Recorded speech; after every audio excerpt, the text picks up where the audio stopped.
앞선 강의에서 시편의 총론적 내용을 함께 살펴봤습니다. 그리고 이와 함께 시편 1편 1절에서 2절의 내용을 같이 공부했습니다. 이제 시편 1편 3절 이하 본문 말씀을 함께 살펴보겠습니다. 우선 시편 1편 3절을 같이 보시겠습니다. 그는 시냇가에 심은 나무가 철 따라 열매를 맺으며 그 잎이 시들지 아니함 같으니 하는 일마다 잘 될 것이다. 히브리 본문입니다. 베하야 그에 샤툴 알 팔르게 마임 아쉐르 피르요 이텐 베 이토 베 알레후 로 이폴 베콜 아쉐르 야세 야틀리아흐. 처음부터 보시면 베하야 그에 무엇과 같다. 그에는 여기서 나무에 해당되고요. 크는 무엇과 같아 like를 가리키는 전치사입니다. 샤툴 옮겨 심다, 심다, plant 또는 transplant라고 하는 의미를 가진 샤탈에서 나온 샤탈의 분사 수동형에 해당됩니다. 그래서 샤툴 옮겨 심은 나무, 심겨진 나무, 알 팔르게 마임 무엇 위에 알 또는 무엇 곁에 팔르게 마임. 팔르게는 펠레그라고 하는 시내라고 하는 말, 펠레그의 복수 연계형에 해당됩니다. 그래서 팔르게 마임 그러면 시냇가, 아쉐르 관계대명사죠. 피리오 페리 이것은 열매를 가리킵니다. 이텐 나탄 동사의 미완료, 칼형 미완료 3인칭 남성 단수. 그래서 열매를 낼 것이다. 열매를 줄 것이다. 열매를 맺을 것이다. 베이토 철 따라, 에트 시간, 때 이런 것을 가리키는 단어죠. 그리고 베 알레후 알레 잎입니다. 그 잎이 로 이볼, 이볼은 나발이라고 하는 동사, 다시 말해 시들다라고 하는 동사에 칼형 미완료 3인칭 남성 단수에 해당됩니다. 그래서 시들지 않을 것이다. 그 잎이 시들지 않을 것이다.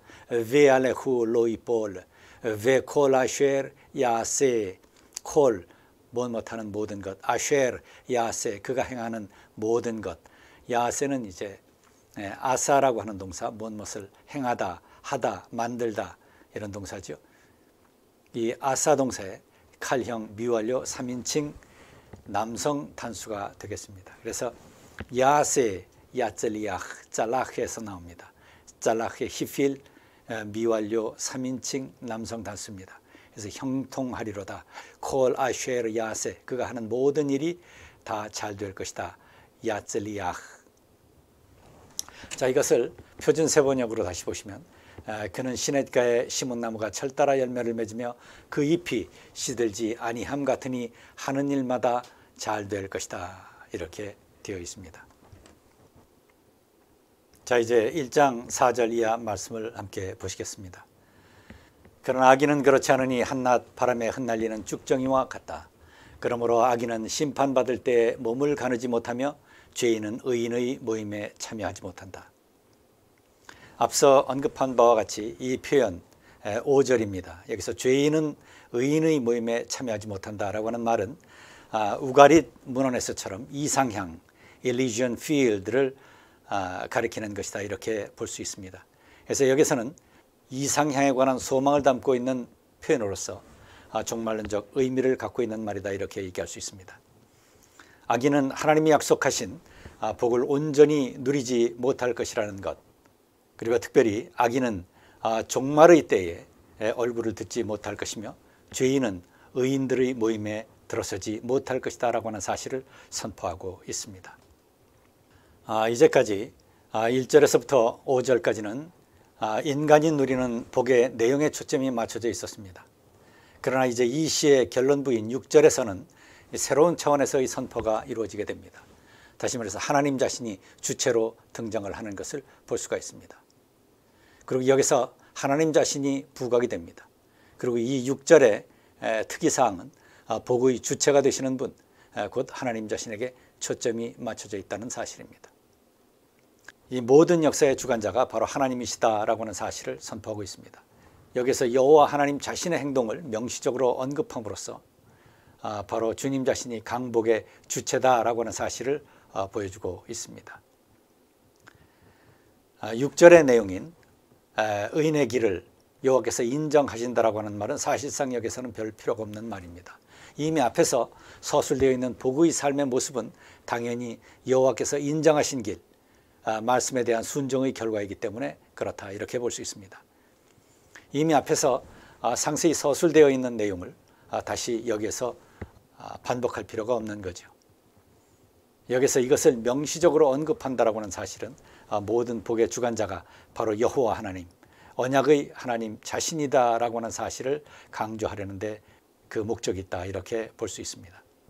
그리고 이 문장의 맨 앞에 언급되어 있는 히브리어 강세어 키가 또 이것을 반영한다, 이렇게 볼 수 있습니다. 이제 히브리어 본문을 잠깐 같이 보시겠습니다. 키 요데아 아도나이 데렉 짜디킴 베 데렉 레샤임 토에브. 이 표현에서 맨 앞에 나오는 키라고 하는 접속사, 이것은 왜냐하면을 의미하죠. 그러나 이것은 동시에 정말로 또는 참으로, really, indeed 이런 의미를 갖고 있는 강세어이기도 합니다. 그래서 키 요데아 아도나이, 그럼 요데아 야다라고 하는 동사, 알다라고 하는 의미를 가진 히브리어 동사 야다의 칼 분사 남성 단수에 해당됩니다. 그래서 하나님께서 인정하신다, 하나님께서 아신다. 그래서 요데아 아도나이 데렉 짜디킴, 여호와께서 데렉 짜디킴, 짜디킴은 이제 의로운 사람들, 의로운 사람들의 길, 데렉 짜디킴, 여호와 하나님께서 의로운 사람들의 길은 인정하시지만 베데렉 레샤임, 데렉 레샤임, 레샤임은 악인들, 악한 사람들. 그래서 데렉 레샤임, 그러면 악인들의 길은 토베드, 토베드라고 하는 말은 아바드, 망하다라고 하는 말에서 나옵니다. 망하다의 칼형, 미완료, 여성 3인칭 단수에 해당됩니다. 그래서 토베드 그러면 무엇이 망할 것이다. 데렉 레샤임, 악인들의 길은 망할 것이다. 이렇게 번역할 수 있습니다. 자, 그래서 이것을 표준 세번역으로 다시 한번 보시면 1장 6절입니다. 그렇다, 의인의 길은 주님께서 인정하시지만 악인의 길은 망할 것이다. 이렇게 되어 있습니다. 이제 이어지는 시편 2편에서 그 하나님은 누구신가를 다루게 됩니다. 그분이 경외와 찬양의 대상임을 강조하게 됩니다. 이것이 참 지혜의 길이며 이 하나님께 순정하지 않으면 하나님의 징벌을 받을 것이라는 사실이 여기서 강조됩니다. 이제 12절 말씀, 이 시편 2편의 12절 말씀 결론부를 먼저 보게 되면 다음과 같습니다. 그의 아들에게 입맞추어라. 그렇지 않으면 그가 진노하실 것이니 너희가 걸어가는 그 길에서 망할 것이다. 그의 진노하심이 지체 없이 너에게 이를 것이다. 주님께로 피하는 사람은 모두 복을 받을 것이다. 이렇게 되어 있습니다.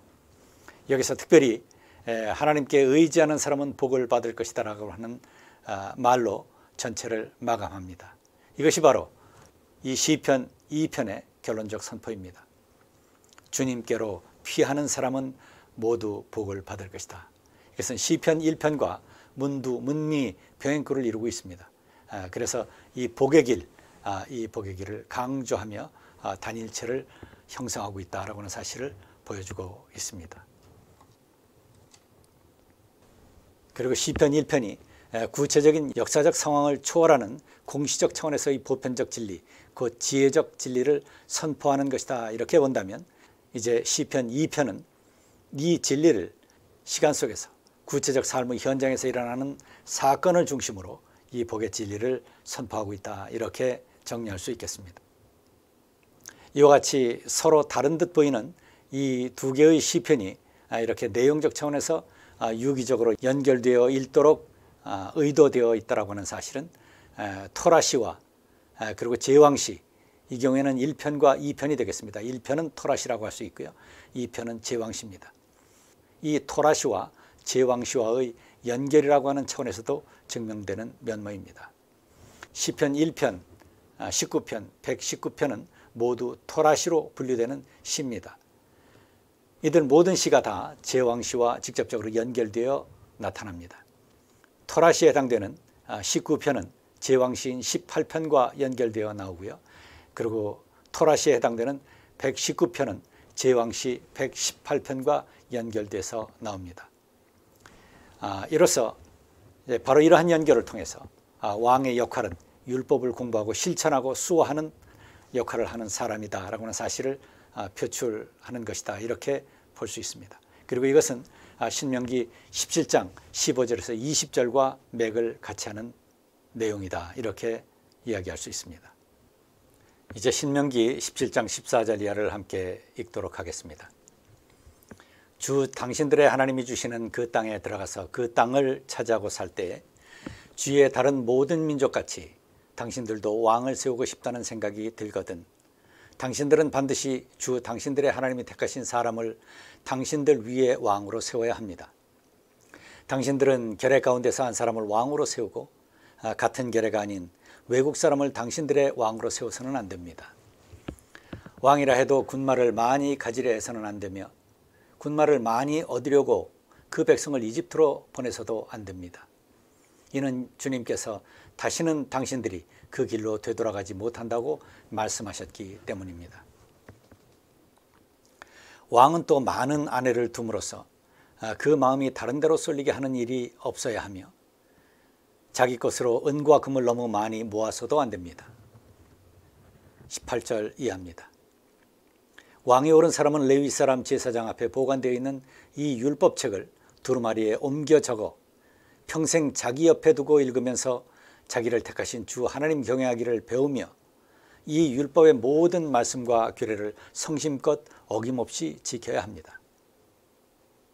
마음이 교만해져서 자기 규례를 업신여기는 일도 없고 그 계명을 떠나서 좌로나 우로나 치우치지 않으면 그와 그의 자손이 오랫동안 이스라엘 왕위에 앉게 될 것이다, 이렇게 말씀하고 있습니다. 자, 이제 시편 2편의 내용적 구조를 한번 살펴보도록 하겠습니다. 우선 1절에서부터 3절 이것을 서두로 할 수 있고요. 그 다음에 4절에서 9절 이것을 본론부로 할 수 있습니다. 그리고 10절에서부터 12절 이것은 결론부, 결어에 해당된다, 이렇게 볼 수 있습니다. 그리고 또한 이것은 논리적 전개의 틀인 기승전결이라고 하는 차원에서도 우리가 이 구조를 한번 정리해 볼 수 있습니다. 우선 1절에서부터 3절 이것은 시작에 해당되는, 발단에 해당되는 기다, 이렇게 볼 수가 있겠죠. 그 다음에 4절에서 9절 이것은 다시 4절에서 6절과 7절에서 9절 이렇게 구별됩니다. 4절에서 6절은 앞선 현실에 대한 하나님의 응답이 나타나고요. 그 다음에 7절에서 9절 여기서는 왕의 고백이 나타납니다. 자, 그런데 이것을 다시 논리적 전개의 틀로 보면 승과 전에 해당된다, 이렇게 볼 수가 있습니다. 그래서 4절에서 6절을 기승전결의 승에 해당되고 7절에서 9절을 기승전결의 전에 해당된다, 이렇게 볼 수 있습니다. 그리고 맨 마지막 10절에서부터 12절 이것을 결이다, 이렇게 볼 수가 있습니다. 여기에서 복의 길에 대한 최종적 선포가 언급됩니다. 그래서 전체적으로 이것은 1절에서 3절, 4절에서 9절, 그리고 10절에서 12절, 서두, 본론부, 결어 이렇게 나눌 수 있고요. 이것은 다시 기승전결이라고 하는 구조를 통해서 이해할 수 있기도 합니다. 이 시편의 결론적 선포는 1편 1절과 문두, 문미, 병행구를 이루고 있는 2장 2편 12절, 다시 말해서 하나님을 의지하는 사람은 복되다 라고 하는 사실입니다. 그리고 이 결론적 말씀에 이르기 전에 본문 자체에 내적 논리가 있다라고 하는 사실을 본문 전체를 통해서 살펴볼 수가 있습니다. 그래서 그 기본 구조는 조금 전에 설명한 바와 같고요. 이것을 우리가 하나하나 검토해 나가도록 하겠습니다. 우선 서두인 1절에서 3절 이것은 논리적 전개의 틀에서 보면 기에 해당된다, 이렇게 얘기했습니다. 그래서 1절에서 3절에서 세상 사람들, 곧 왕이라고 하는 사람들, 이러한 사람들의 삶의 모습을 서술하고 있는 것을 볼 수가 있고요. 여기서 어찌하여 세상 사람들은 기름 부음 받은 분을 거역하면서 이르기를 이 족쇄를 집어 던지자, 동여맨 이 사슬을 끊어버리자 하는가, 이렇게 이야기합니다. 이것이 바로 이제 3절의 본문 말씀입니다. 이 소단락 1절에서 3절은 논리적 전개에서의 구성인 기승전결의 구조로 볼 경우 이것은 기에 해당된다 이렇게 얘기할 수 있고요. 그리고 내러티브 플롯의 발단에 해당된다 이렇게 이야기할 수 있습니다. 그래서 그 시편 2편 1절에서 3절 본문을 우리 함께 보시면 다음과 같습니다. 시편 2편 1절이 합니다. 어찌하여 문나라가 술렁거리며 어찌하여 문민족이 헛된 일을 꾸미는가. 어찌하여 세상의 임금들이 전선을 펼치고 어찌하여 통치자들이 음모를 함께 꾸며 주님을 거역하고 주님과 그의 기름 부음 받은 이를 거역하면서 이르기를 이 족쇄를 벗어던지자 이 사슬을 끊어버리자 하는가. 이렇게 되어 있습니다.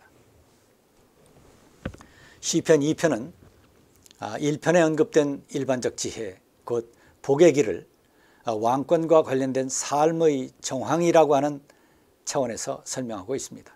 여기서 현실 속에서의 악인과 의인의 대조를 세상 왕들과 대립하는 하나님의 종 메시아 왕과의 대립 상황을 통해서 서술해 나갑니다. 1절에서 3절에서 하나님과 그의 종에 대한 세상 왕들 곧 세상 사람들의 적대적 행위에 관해서 서술합니다. 그리고 이들은 주를 거역하고 하나님이 세우신 왕 메시아와 하나님의 언약 백성을 거역하는 사람들로 나타납니다. 그리고 그들은 하나님의 통치와 율법을 족쇄와 사슬로 생각하는 사람들입니다. 그래서 그들은 이렇게 말하죠. 이 족쇄를 벗어던지자, 동여맨 이 사슬을 끊어버리자 이렇게 말합니다. 3절에서 시인은 이들의 불경건을 질타하고 있습니다. 하나님은 그의 메시아, 그의 대리자, 그의 기름 부음 받은 사람을 통해서 통치하십니다. 다윗 왕조 시대에 바로 이 대리자는 다윗 왕들이었습니다. 그리고 이 본문은 포로 이후 더 이상 다윗 왕조에 대한 기대가 없을 때 메시아적 왕으로 이해되었고요. 메시아적 왕에 대한 소망을 표출하는 시편으로 이해되었을 것으로 보입니다. 이 시는 다윗 왕조의 한 개인의 체험으로 서술되어 있습니다. 그러나 여기서 메시아를 포함한 다윗 왕조 전체를 향한 것이다 이렇게 볼 수 있고요. 동시에 동일한 하나님을 주님으로 고백하는 우리 모든 하나님의 백성들을 나타낸다 이렇게 볼 수 있습니다. 이스라엘에게는 집합적 사고가 있었기 때문입니다. 개인은 전체를 대표하고요. 민족 전체는 개인과 동체입니다. 그리고 개인의 집합체이기도 합니다. 바로 이러한 집합적 사고라고 하는 관점에서 여기에 나타나 있는 이 왕은 개인 왕을 다윗 왕조의 한 왕을 가리키기도 하고요. 또 메시아를 가리킬 수도 있습니다. 그리고 메시아를 따르는 모든 하나님의 백성, 주님의 백성을 가리키는 표현이고 또 언약 백성 전체를 가리키는 하나님의 말씀이다 이렇게 볼 수 있습니다. 특별히 마태복음 3장 17절에서는 이 왕이 우리의 메시아 예수 그리스도임을 명시하고 있습니다. 이것은 주님의 대사들인 우리 모든 하나님의 백성들을 가리키는 것이다. 우리 모두를 가리키는 것이다. 이렇게 볼 수 있습니다. 결국 넓은 의미에서 하나님의 편에 서 있는 모든 사람들을 가리킨다. 이렇게 정리할 수 있겠습니다.